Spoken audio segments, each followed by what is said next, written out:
Nós estamos acompanhados aqui de 3 obreiros, eu quero apresentá-los rapidamente. O primeiro aqui, Josarte. Josarte já esteve aqui, o reverendo Knight até o reconheceu, alguns irmãos talvez reconheçam também o Josarte. Josarte já é um ativo fixo, um patrimônio, né, tombado lá da Missão Vida, ninguém pode mexer com ele. Ele está na Missão Vida há 24 anos, ele é fruto do trabalho da Missão Vida, e desde que ele teve um encontro com o Senhor e a graça de Deus o alcançou, ele decidiu usar os seus dons, seus talentos a serviço do reino, enquanto ele puder. Então ele viaja com a equipe da Missão Vida pelo Brasil, e ele pinta quadros que têm a ver com a mensagem que será pregada, e ao final do culto esse quadro é doado à igreja, como forma de gratidão pelo acolhimento à nossa equipe. Está conosco também o Marcos. Eu acho que o Marcos não está aqui no templo, porque nós estamos com 2 mesas com materiais lá fora. Então ele está lá, ele é um motorista da missão, tem 3 anos na missão, é fruto do trabalho da missão. E ele hoje é um dos 3 motoristas de confiança do nosso presidente. E ele também viaja, né, com a equipe de impacto, conduzindo o automóvel e nos ajudando também na livraria. Aqui nós temos o Givanildo. Givanildo, ele está há 1 ano na Missão Vida. Ele já passou pelo seu programa, né, de recuperação, teve um encontro com o Senhor, resolveu ficar na missão. Obrigado, Givanildo. Resolveu ficar na Missão Vida. Hoje ele está fazendo o Instituto Bíblico, Palavra e Vida, que é lá na missão. E ele quer dedicar a sua vida agora como obreiro da Missão Vida. Daqui a algum instante, vocês vão ouvi-lo. Ele vai contar o testemunho de vida, o que Deus fez na vida dele. E nós estamos aqui, então, para desafiar a igreja para missões. Eu sei que a igreja já é missionária, mas nós esperamos, com a experiência, com o testemunho do trabalho da Missão Vida, abrir os olhos, né, pelo Espírito Santo de Deus a esta amada igreja para missões. Missão Vida é o primeiro e maior centro de recuperação de homens de rua do Brasil. A Missão Vida não é fruto de uma denominação, de um grupo de igrejas, de um grupo de irmãos, mas da ação de Deus na vida de um adolescente. Quando trabalhava na cidade de Anápolis, e todos os dias, quando ele ia para o seu local de trabalho, 13, 14 anos, ele observava embaixo de algumas marquises alguns homens deitados nas calçadas. Aquela cena se repetia todos os dias.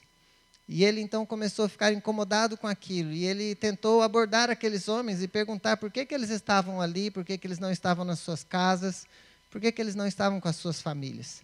Alguns homens não davam atenção para aquele adolescente, aquele jovem, mas um homem chamado João aceitou conversar com ele, e eles começaram, então, a desenvolver um relacionamento de amizade. Os dias foram se passando, os meses foram se passando, e todos os dias aquele rapaz chamado Hildo passava de manhã e deixava com o seu João o seu café da manhã.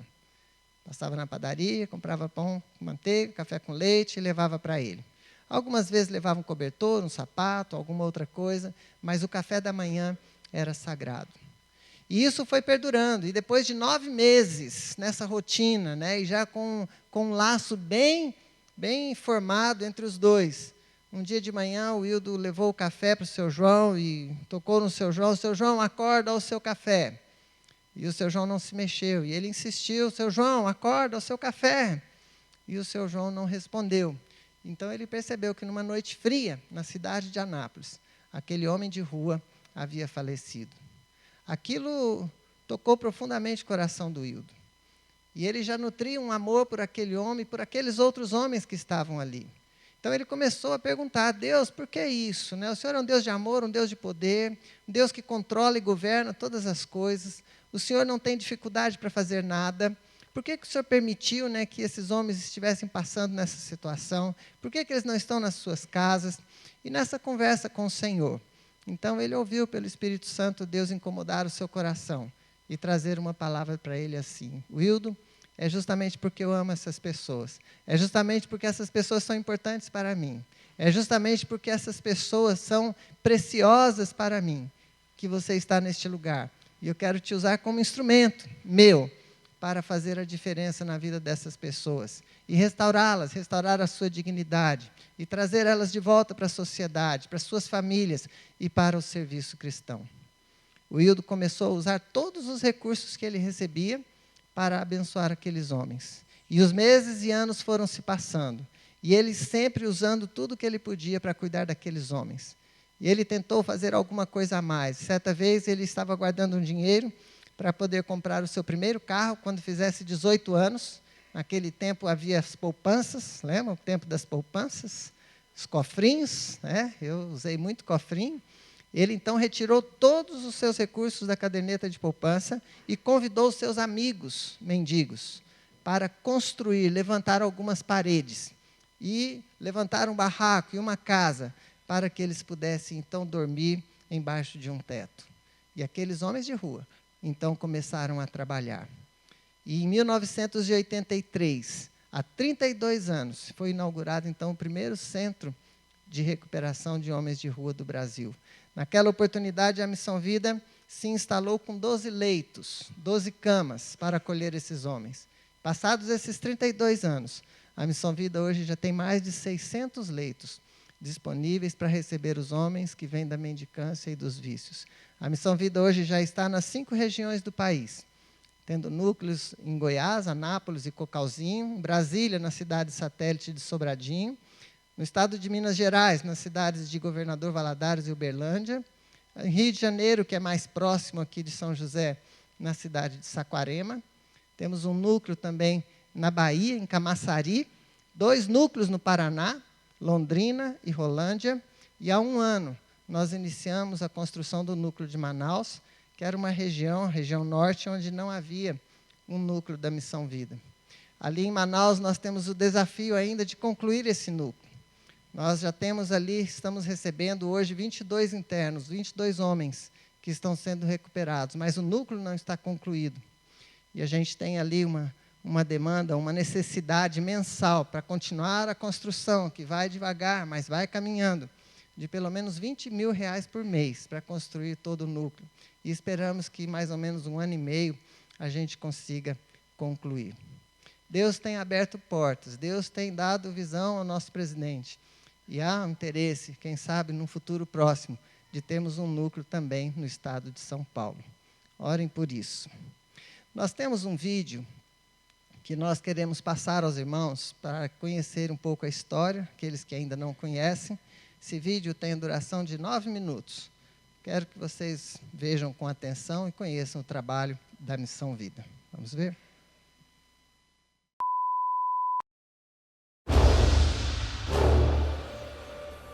Os olhos salivam pela fome, a boca chora pelo frio, os ouvidos observam o silêncio e o coração canta a canção amarga dos esquecidos.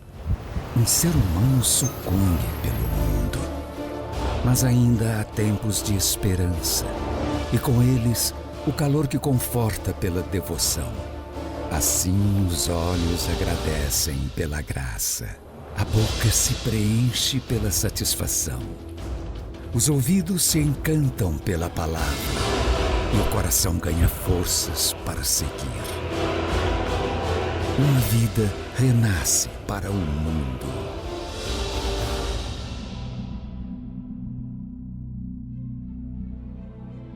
Há mais de 30 anos, a Missão Vida cumpre o mandamento do Senhor: resgatar o pobre e curar o ferido. O Hildo dos Anjos iniciou o trabalho de evangelismo e distribuição de sopa aos mendigos das ruas de Anápolis no ano de 1983. Era uma atitude solitária marcada pela fé, obediência e pelo desejo de amenizar a dor daqueles homens. Dessa atitude de amor nascia o primeiro e hoje maior centro de recuperação de homens de rua do Brasil. Atualmente, a Missão Vida atua nas 5 regiões do país com núcleos nas cidades de Anápolis, Goiás, Brasília, Distrito Federal, Uberlândia, Minas Gerais, Cocalzinho, Goiás, Camaçari, Bahia, Saquarema, Rio de Janeiro, Governador Valadares, Minas Gerais, Londrina, Paraná, e Manaus, Amazonas. são cerca de 600 leitos acolhendo homens que chegam de todas as partes do Brasil. Para que toda essa estrutura possa funcionar e chegar ao objetivo principal, que é ajudar a restaurar vidas, a Missão Vida atende através de ministérios específicos. Tudo começa com o SSS, Sopa, Sabão e Salvação. Esse projeto é o primeiro contato com os mendigos e pode ser a porta de entrada para o programa de recuperação. Tocados pelas palavras de apoio e incentivo e aquecidos pelo gesto de amor, os homens que buscam reconstruir suas histórias são acolhidos em uma das unidades. Em Anápolis, Goiás, o centro de triagem é o núcleo da instituição destinado especificamente a receber os mendigos nos primeiros 60 dias do programa de recuperação. Nesta unidade, recebem os primeiros cuidados médicos e psicológicos, além de terem os primeiros aconselhamentos individuais para que possam se acostumar com a ideia de uma mudança radical em suas vidas.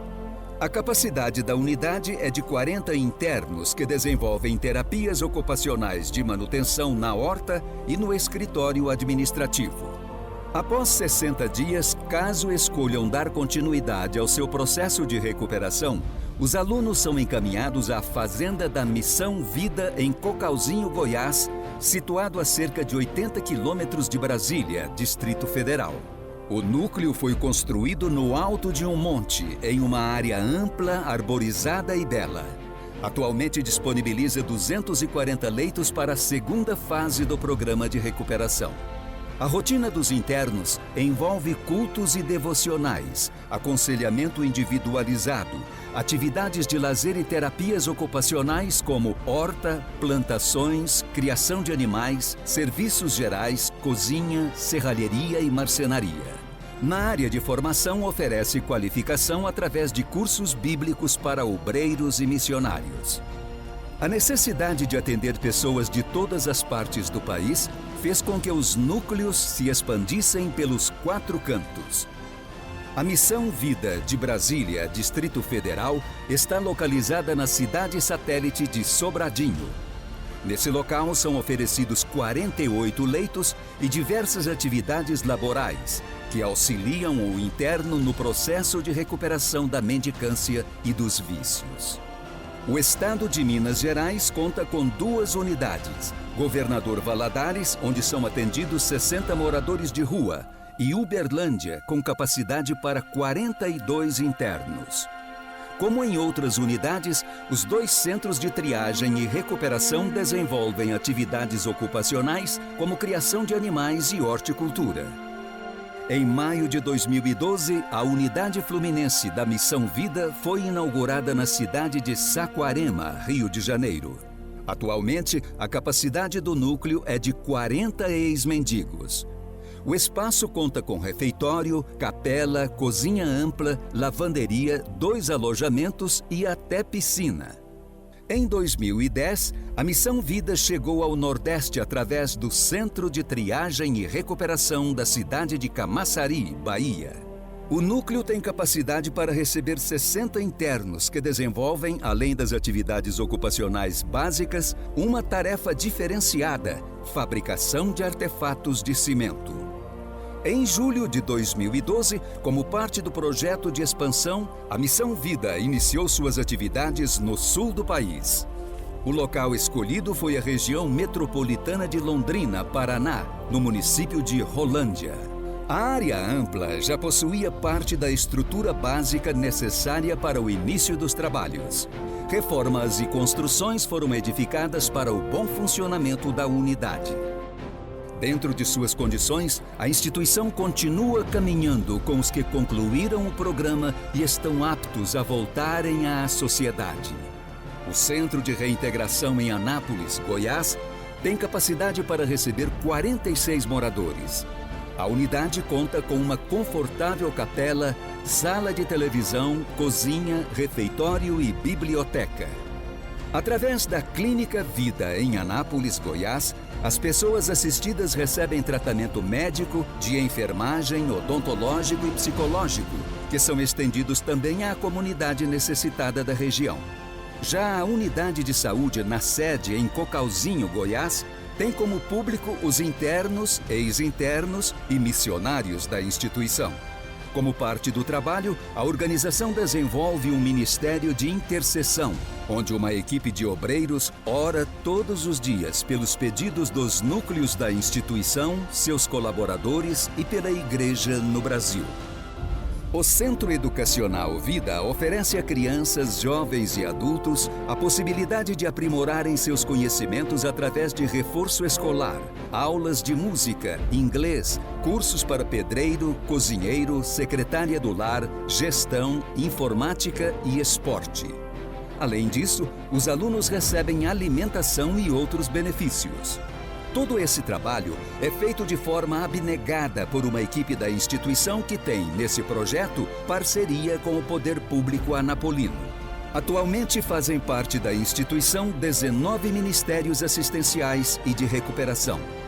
Toda essa estrutura só é possível de ser administrada graças a uma equipe dedicada e comprometida que não mede esforços para que cada objetivo seja alcançado. Com a coordenação direta do presidente da instituição, Reverendo Wildo dos Anjos, a administração possibilita que as coisas aconteçam de forma eficiente, prática e sejam alcançados os melhores resultados possíveis. A Missão Vida cresce a cada dia, mas sabemos que nada do que é feito seria possível se não fosse o apoio dos colaboradores. Cada mantenedor e intercessor é lembrado com gratidão e honra pela dedicação e fidelidade a esta obra de Deus. Em 2008, a Missão Vida construiu e inaugurou o Memorial da Fé, que traduz através de imagens e textos as histórias de pessoas que contribuíram para a disseminação do Evangelho no Brasil. Quando uma igreja cristã cresce numericamente, a receita financeira acompanha esse crescimento. Em uma instituição de fé, o mesmo não ocorre. Na Missão Vida, a receita tem se mantido no mesmo patamar e os compromissos têm crescido diariamente. Estamos orando para que Deus levante novos e fiéis colaboradores. Você pode ser a resposta das nossas orações. Você tem em mãos uma ficha de compromisso. Ao preenchê-la, você se tornará parte deste projeto que leva à verdadeira evolução ao pobre e necessitado. Preencha corretamente todos os campos da ficha. Escolha o valor que você deseja ofertar mensalmente. Seu compromisso pode ser a partir de R$ 15 mensais. Assinale ainda se você deseja fazer essa oferta através de boleto bancário ou cartão de crédito.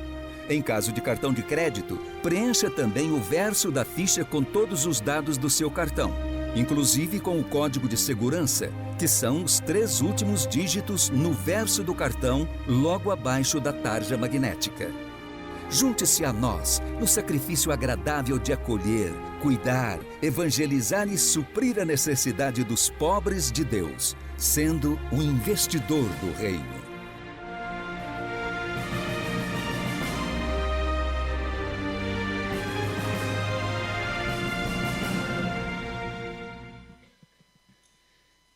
Amém. Esse é um vídeo, então, que mostra um pouco, né, do trabalho que a Missão Vida realiza. Numa ocasião, talvez como um seminário de missões, nós abrimos a oportunidade para interagir com a igreja e surgem muitas perguntas sobre como a Missão Vida tem trabalhado nesses 32 anos. E isso é muito importante para poder abrir, né, a mente, os olhos e o coração da Igreja do Senhor Jesus para essa obra tão gloriosa.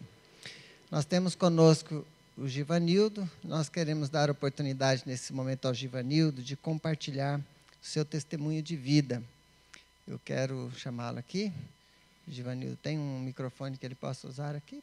Qualquer um? Tá bom. O Givanildo vai falar um pouco sobre o que Deus fez na vida dele. Eu conto com a atenção da igreja e oração porque eu sempre digo que Satanás não quer que as pessoas abram a boca para falar do poder de Deus. E esse é um momento que a luta não é contra carne e sangue. E para ele, muitas vezes, não é fácil ele falar sobre isso. Mas Deus dá a força e o Espírito Santo habitando no coração o ajuda a exaltar o nome do Senhor. Então ouçam com atenção o testemunho do Givanildo. Uma boa noite para todos. Como foi dito aí, meu nome é Givanildo. Eu sou natural de Pernambuco. Nasci num lugar chamado Olinda, um lugar conhecido, ser terra do Carnaval, frevo, é uma cidade histórica, né? Confesso que quando eu cheguei eu estava um pouco nervoso, que eu sabia que eu ia falar o testemunho, mas eu queria parabenizar o pessoal aí do louvor e o pessoal do coral, que é onde tranquilizou mais o meu coração. Eu vou compartilhar um pouco agora da minha história. E sempre falo que a gente, quando vai compartilhar um pouco da história da gente, não tem como a gente começar falando de família, né? Eu sou de uma família de 5 pessoas, onde eu sou... Meu irmão é o mais velho, eu sou o filho do meio e tem minha irmã. E meu pai e minha mãe. Então, nós somos de 5 pessoas. Nasci num lar que não tinha estrutura nenhuma, né? Onde a minha casa era um ponto de uso de drogas, onde meus pais usavam, e eu e meus irmãos nascemos naquele meio, onde a gente presenciou bastante coisas ruins, e fui uma criança que nunca tive um aniversário na vida, meus irmãos também nunca teve, né? E Ano Novo, Natal também nunca tivemos uma roupa para poder vestir, nenhum calçado também para colocar. E com meus 12 anos eu comecei o meu uso de drogas. E com meus 14 anos eu comecei meu uso de drogas junto com meus pais. Então eu usava junto com eles. E aos meus 14 anos meu pai faleceu por causa do uso abusivo de drogas. E dos meus 14 aos 15 anos, a minha mãe faleceu, por causa do uso também abusivo. E dos meus 15 aos 17 anos, meu irmão faleceu, por causa também do uso abusivo, né? Então, ficou somente eu e minha irmã, onde minha irmã se envolveu com um rapaz, foi morar com ele, e eu fiquei só. Então, naquele momento, quando eu vi que eu perdi toda a minha família, eu queria me matar. Onde muitas das vezes eu queria morrer, queria dormir, eu não queria acordar. E sofri bastante com aquela situação toda, onde eu não tinha para onde ir mais, e fui morar na rua. E chegando na rua, eu sofri bastante, onde eu virei um mendigo, né? E eu lembro que eu comia muita comida do lixo, porque as pessoas não queriam me ajudar. Eu sofri muito. Eu, muitas das vezes, ia pedir ajuda, as pessoas não viravam as costas para mim. E fiquei bastante anos na rua, comecei a andar pelo mundo, por alguns estados. Morei muitos anos no Rio de Janeiro, também na rua. Depois fui para São Paulo, morei lá também muito tempo. E chegando em São Paulo, sempre falo essa passagem que eu gosto dela, né? Lá em Atos 9, fala que Jesus fala para Ananias, vai lá, pega aquele, resgatar Saulo e tal. E ele questiona, diz, poxa, logo aquele homem que perseguia, né? Te persegue, mas no 15 ele fala, poxa, mas é esse aí que eu quero, é aquele homem ali que eu quero.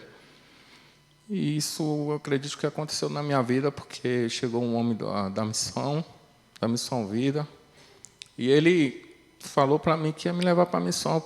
Ele disse, vamos comigo, você vai comigo e você vai mudar de vida quando chegar lá. E eu, muitos anos na rua, eu disse, vamos, eu vou ver se isso é verdade. E chegando lá, graças a Deus, eu vi o poder de Deus na minha vida, onde a missão hoje me ajuda bastante. Onde antes eu tinha perdido minha família toda. Mas lá na missão eu encontrei outra família, onde hoje eles estão me ajudando. Eu queria morrer antes, de toda forma. Embora eu não tinha coragem, mas eu tinha uma profunda vontade de morrer. E hoje eu quero viver debaixo da graça de Deus. Onde eu agradeço também a todos por ter orado. Porque talvez a sua oração chegou à minha pessoa. E hoje eu não pretendo sair mais da missão, eu quero continuar. Que vocês continuem orando, não só por mim, mas também pela vida das pessoas que estão na rua.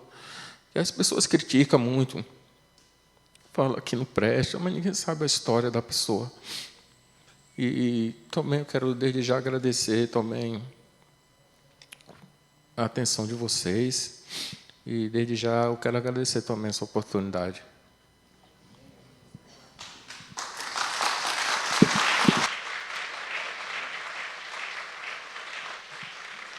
Obrigado, Givanildo. Não sei, eu gostaria de fazer algo que não estava bem preparado, mas se tiver algum irmão ou irmã da igreja, se o pastor concordar, que podia orar pela vida do Givanildo. Ele falou a questão da oração. Talvez a gente ora pelos homens de rua, mas a gente não conhece eles. Mas Deus conhece, e a sua oração, ela extrapola quilômetros de distância, regiões, e ela alcança uma vida, e Deus ouve as orações. E eu gostaria de dar a oportunidade de alguém de se juntar a Ele, nesse momento, agradecendo pelo que Deus fez na vida dele, e que ainda está fazendo.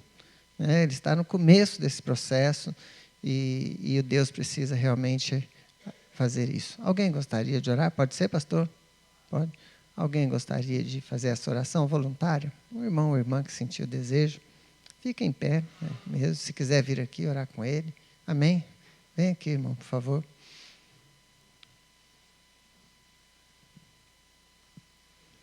Essa é a primeira viagem do Givanildo, então é tudo novo para ele ainda, né? Deus dá graça, em nome de Jesus.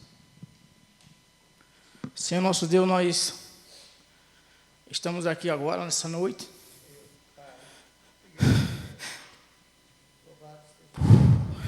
para louvar, engrandecer o teu nome, porque tu és santo, a tua santidade vai de geração em geração, meu Pai.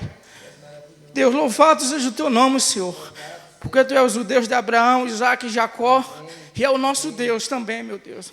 Senhor, louvado seja o teu nome, meu Deus, agradeço ao Senhor, porque o Senhor é Deus. Ó Deus, abençoa, Pai, em nome de Jesus, cada dia, a vida desse irmão aqui, Deus. Que teu Espírito Santo, Senhor, esteja sempre com ele, Deus. Ó Deus, em nome de Jesus, que a tua graça, o teu perdão, o teu amor, Senhor, seja com esse varão, Pai, em nome de Jesus. Deus, agora visita, Pai, todos os moradores de rua, Senhor. Ó Deus, que o teu Espírito Santo, Senhor, vai ao confortar. Levante pessoas para ir ao encontro dessas pessoas, meu Deus. Ó Deus, que o teu nome venha a ser glorificado e exaltado. Ó Deus, é essa oração que nós fazemos, Pai, em nome de Jesus, porque o Senhor é o Deus, um Deus que cura, um Deus que liberta, Pai. Aqui está a prova, Senhor, em nome de Jesus que eu te agradeço. Amém. Quero convidar a amada igreja a abrir cada um a sua Bíblia no Evangelho segundo Marcos, capítulo de número 10. Vamos fazer uma reflexão no texto onde relata a história da cura de um homem cego e também mendigo. Esqueci de perguntar para os irmãos, né, de acordo com o quadro, qual era o texto que eu ia ler, mas agora eu já falei, né? Mas se não estiver batendo, depois vocês falam para o Josarte, tá bom? A cura do cego de Jericó. Marcos, Evangelho de Marcos, capítulo de número 10, a partir do versículo de número 46. Diz assim a palavra do Senhor: E foram para Jericó. Quando ele, Jesus, saía de Jericó, juntamente com os discípulos e numerosa multidão, Bartimeu, cego, mendigo, filho de Timeu, estava sentado à beira do caminho. E ouvindo que era Jesus, o Nazareno, pôs-se a clamar: Jesus, filho de Davi, tem compaixão de mim. Muitos o repreendiam para que se calasse, mas ele cada vez gritava mais: Filho de Davi, tem misericórdia de mim. Parou Jesus e disse: Chamai-o. Chamaram então o cego, dizendo-lhe: Tem bom ânimo, levanta-te, ele te chama. Lançando de si a capa, levantou-se de um salto e foi ter com Jesus.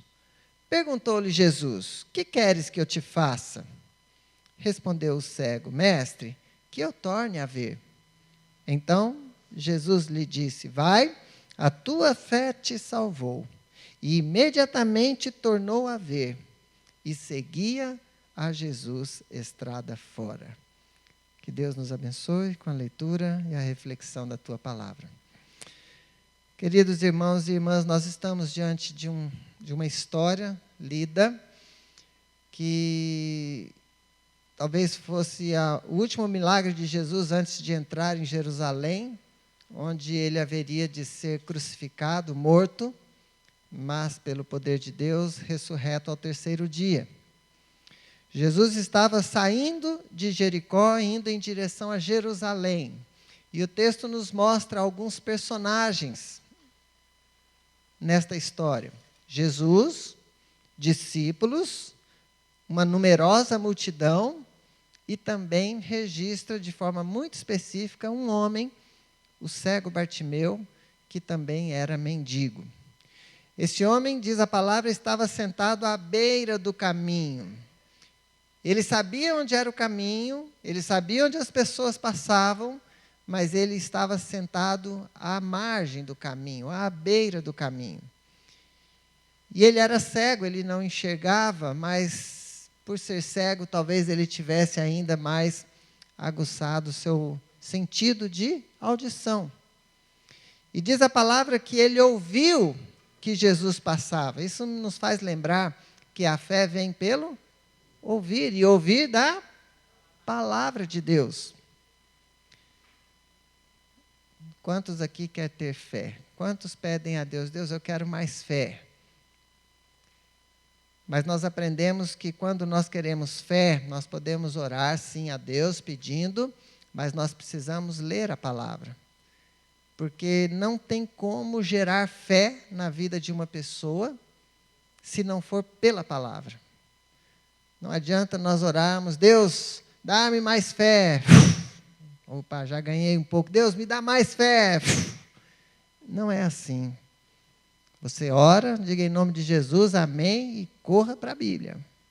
É a palavra que nos faz gerar a fé. É você vivenciar o reino de Deus. É você participar das coisas do reino de Deus, que aumenta e acrescenta na sua vida o poder da fé. E aquele homem, então, diz a palavra que ele ouviu que Jesus passava. E ele, então, começa a clamar. Mas à medida que ele clamava por misericórdia, sabendo que aquela talvez fosse a última oportunidade, ou única oportunidade da vida dele, o texto nos mostra pessoas que o repreendiam. E é interessante observar que essas pessoas que o repreendiam, possivelmente, eram as pessoas que estavam acompanhando Jesus. Poderíamos dizer, quem sabe, talvez a igreja. Pessoas clamando por misericórdia e a igreja repreendendo. Eu fico imaginando uma cena assim, eles dizendo para Bartimeu: Bartimeu, fica quieto, não atrapalha Jesus. Você é apenas um mendigo, você é um cego, você está à beira do caminho. Jesus agora está muito preocupado, ele está indo para Jerusalém, algo extraordinário vai acontecer. Ele está concentrado na sua missão e você está atrapalhando, fica quieto. Quantas vezes nós agimos assim com as pessoas que procuram o Senhor? E a repreensão não é necessariamente você falar alguma coisa para repreender, mas quando você mesmo dá um mau testemunho, indiretamente você está repreendendo alguém de procurar o Senhor. Quando a gente ouve as pessoas dizerem assim, eu não vou na sua igreja porque lá eu conheço pessoas que são piores do que eu. É claro que a gente tem argumentos para dizer para ela que ir na igreja, a igreja é lugar de pecadores, que a igreja não é lugar de pessoas perfeitas, e que você não vai na igreja por causa principalmente de pessoas, claro que também é, mas você vai principalmente por causa daquele que é o centro da igreja, aquele que é o Senhor da igreja, que é Jesus Cristo. Mas as pessoas, elas falam isso. E isso nada mais é do que uma repreensão, do que nós estarmos bloqueando, fechando e diminuindo a oportunidade dessa pessoa ser alcançada pela graça do Senhor, de ter um encontro com o Senhor. Mas o cego Bartimeu, diz a palavra que mesmo assim ele não se conforma, e ele começa a clamar em vozes mais altas ainda. Jesus, filho de Davi, tem compaixão de mim, tem misericórdia de mim.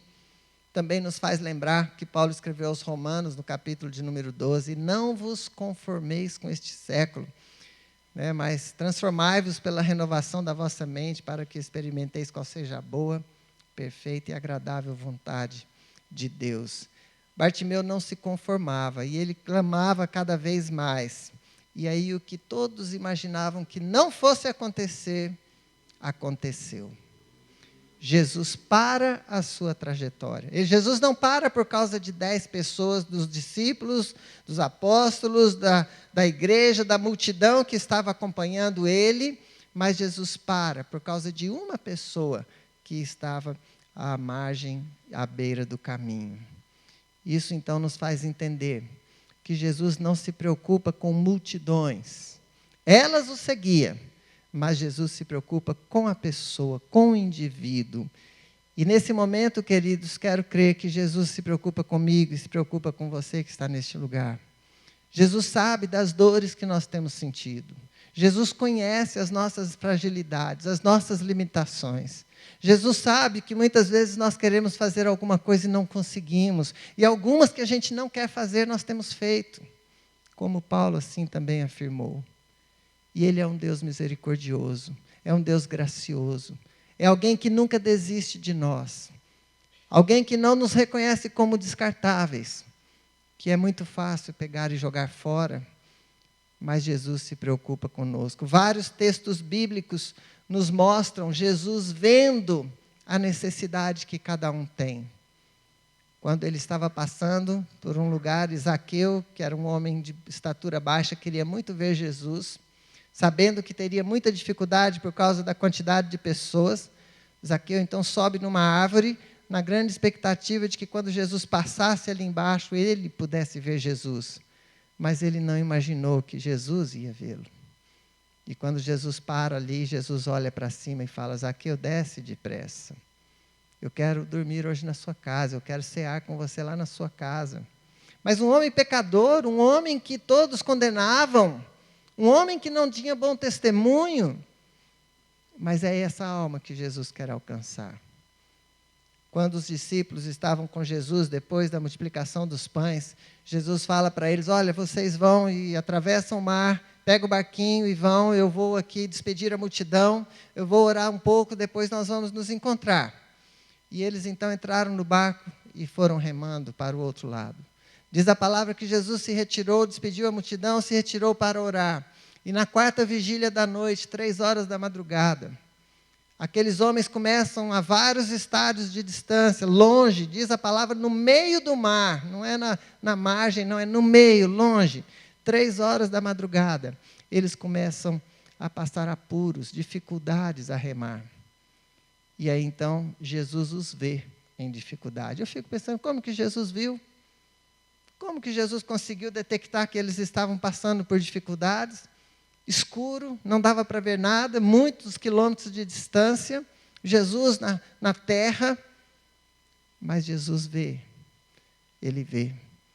Aquele texto tão famoso que conhecemos da oração, quando alguém quer orar, diz a palavra que entra no teu quarto, fecha a porta e ora em secreto, porque o teu Pai que vê, não ouve, que vê em secreto, ele vai te ouvir. Não são as palavras que o Senhor ouve, é o coração que ele vê. Nossa irmã que estava aqui no louvor, ministrando, ainda agora há pouco, estava falando que o Espírito avalia, que Deus avalia o Espírito. Ela citou um texto do Novo Testamento, mas lá em Provérbios também, Provérbios 16, 1 e 2, quando fala que o coração do homem pode fazer planos, mas a resposta certa dos lábios vem do Senhor. Diz que o coração do homem pode fazer planos, mas Deus avalia o Espírito. Porque muitas vezes, queridos, nós queremos fazer isso ou aquilo, mas Deus não olha para o que nós fazemos, Ele olha para a motivação do nosso coração. Ele avalia o que está no nosso espírito. E isso é importante para o Senhor. Então, ali com aquele homem, o cego Bartimeu, Jesus para e diz para todos que estavam ao lado, chamai-o. É também muito pertinente nós percebermos nesse texto que Jesus não vai aonde estava o Bartimeu, à beira do caminho. Jesus para no meio do caminho e dá uma ordem para a igreja, chamai-o. Chamai-o, vocês que estão aqui comigo, vai lá e chama, para que aquele homem venha aqui onde eu estou. É o nosso papel convidar o máximo de pessoas possíveis para vir aos cultos na igreja. Porque aqui as pessoas vão encontrar Jesus. Aqui elas vão ouvir a palavra que gera fé e que traz salvação na vida das pessoas.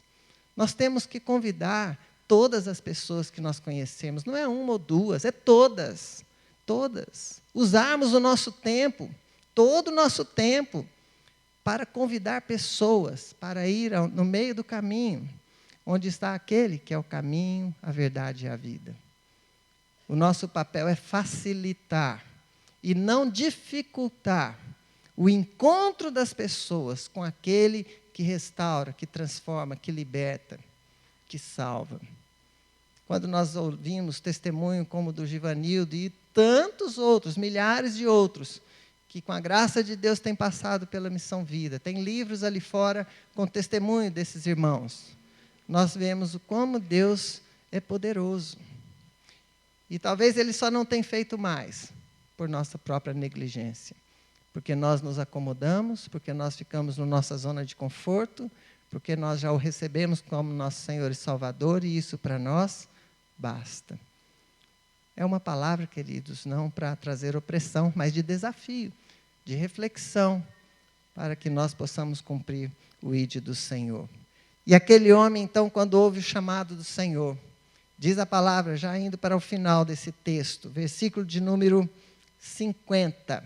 Lançando de si a capa, levantou-se de um salto e foi ter com Jesus. Lançando de si a capa. Por que eles registraram?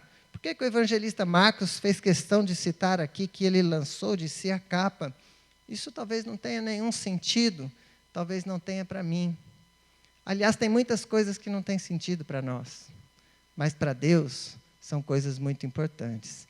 Aquele homem, quando ele lança de si a capa, não era o meu paletó que eu posso jogar e posso comprar outro, mas aquela capa, para o Bartimeu, era extremamente importante.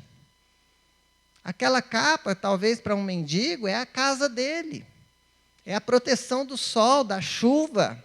A capa, talvez, é o amigo dele. Tem um homem de rua lá em Anápolis, e nós já insistimos com ele para ele ir para a Missão Vida várias vezes. E ele reluta, e ele não quer e não vai. Sabe por quê? Porque ele tem 2 cachorros. E não pode levar cachorro na Missão Vida. E ele não abre mão dos cachorros dele. Os cachorros deitam com ele na calçada, dormem com ele. Quando ele ganha algum alimento, ele dá primeiro para o cachorro, depois ele come. E muitas pessoas o criticam, mas ele julga que aqueles cachorros tem um valor extraordinário para Ele. E quem somos nós para poder criticá-lo por isso? Então as pessoas muitas vezes sentem o que nós não sabemos, mas o Senhor sabe, porque Ele pesa o coração. Quando aquele homem chega então a Jesus, Jesus pergunta: o que queres que eu te faça? E ele responde: mestre, que eu torne a ver. Então Jesus lhe disse, o último versículo, 3 coisas importantes nesse versículo. Texto para presbiteriano. Então Jesus lhe disse: primeiro, vai, a tua fé te salvou. Mas ele pediu para que ele queria enxergar. Na verdade, Jesus sabia o que ele queria. Esse diálogo, essa interrogação é uma forma de você estar em contato, você sentir, ouvir e fazer com que a pessoa participe do processo, mas Jesus sabe o que é melhor para ele. E a primeira coisa que Jesus faz, então, é salvar aquele homem. A tua fé te salvou. Que fé foi essa? A fé de lutar contra todos aqueles que estavam repreendendo. A fé de crer que esta é a única oportunidade que ele tinha. Que se passasse essa oportunidade, talvez ele não teria outra. A fé de que quando ele renuncia à capa, ele está renunciando toda a sua vida, tudo que ele tem, porque ele sabe que ele pode perder tudo na vida, mas se estiver com Jesus, ele tem a vida eterna.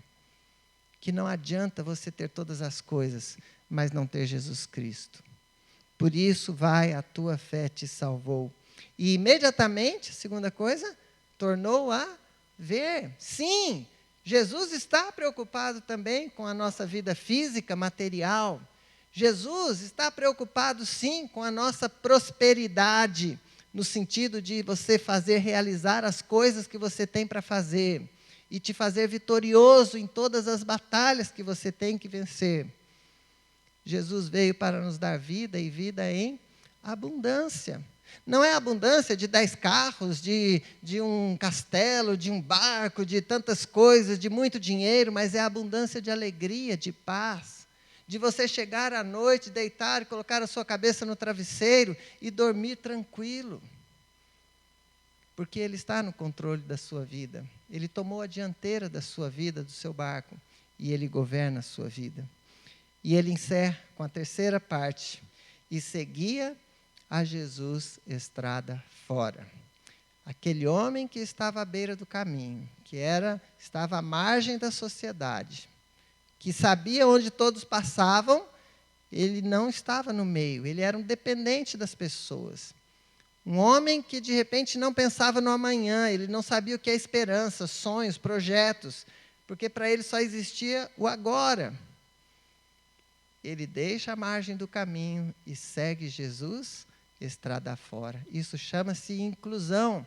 É trazer para dentro, ser jogado para dentro. Um dos significados que eu mais gosto no original da palavra batismo é você ser jogado para dentro.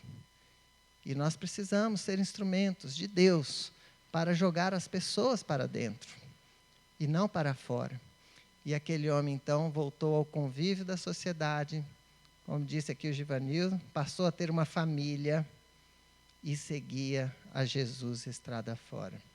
Esse é o poder de Deus na vida do ser humano. Queridos, nós temos muitos mendigos dentro das igrejas.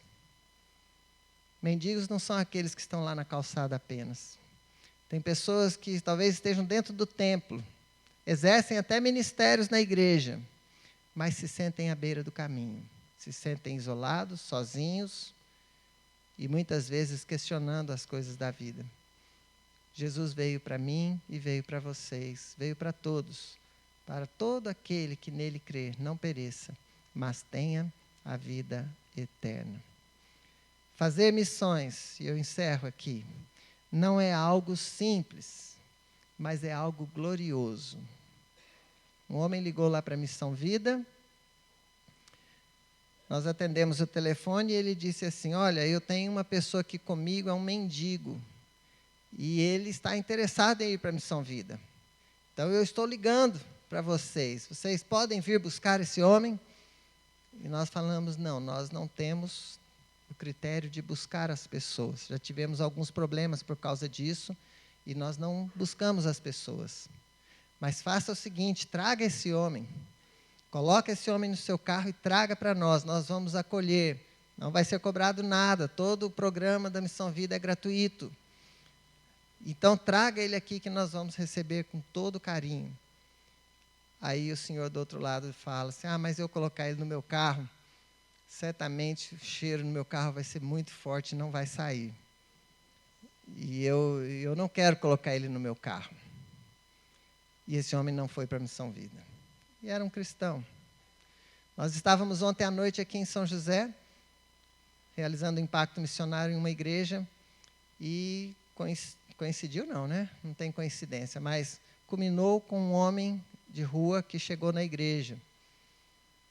E as próprias pessoas da igreja nos chamaram. A gente estava na frente e nos chamaram para ir lá conversar com aquele homem. E nós conversamos, eu disse para ele, você pode ficar conosco aqui, a hora que terminar o culto, nós vamos jantar, você vai jantar com a gente.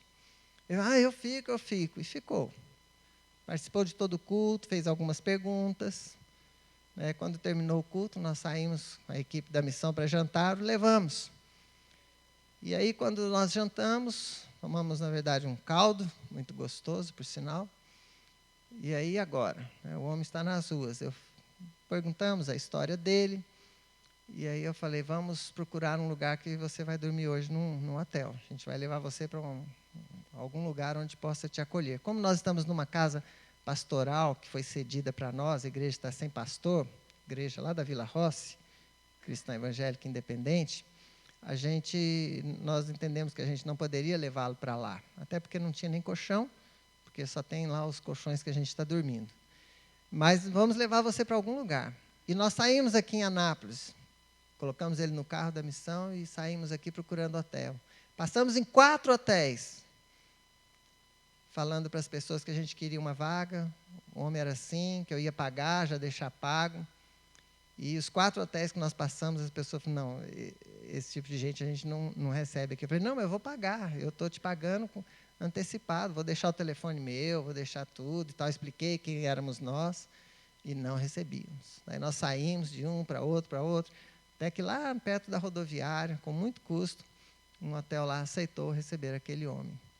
As pessoas são rejeitadas pela sociedade, as pessoas são discriminadas, mas são pessoas valiosas, são pessoas que têm profissões, são pessoas de bem, né? Nem todos que estão ali são pessoas que não querem nada com a vida. Que a gente possa olhar com mais carinho, com mais amor, que a gente possa cumprir a missão do Senhor enquanto estamos aqui. Amém? Que Deus nos abençoe, que Deus nos dê graça.